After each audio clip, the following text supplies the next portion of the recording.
Good morning mga B, nandito na naman ang atin yung nagmamaganda bagong gising. Una pa nga tayong gumising dito kaysa sa mga manok at magsasaing na nga ho tayo ng tubig ay hindi pala ng kanin. Magsasaing tayo ng kanin para may babaunin tayo mamaya. At pagkatapos ko dyan magsaing ay mag-iigib naman ako ng tubig para naman may pangpaligo tayo. Utusan ko palang bumili dito yung kapatid ko ng shampoo kasi wala kaming pang shampoo sa buhok. Buti na lang at bukas na yung tindahan kahit madaling araw pa. At nakita ko nga dito yung mga manok ay nag-uusap sila. Narinig ko sa usapan nila na bakit daw nauna pang gumising sa atin si Ate Kamkam. Ang aga naman itong magising, hindi tuloy kami nakapagtilaok. Inunahan pa kaming tumilaok at bumunganga.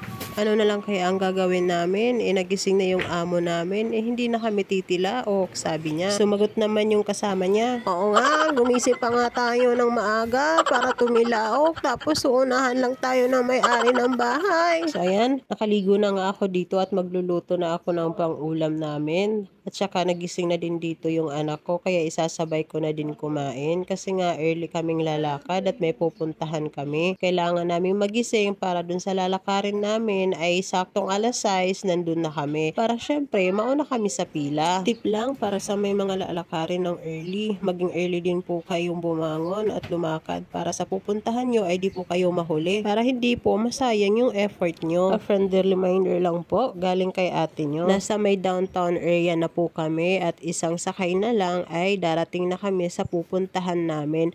Yun lang po.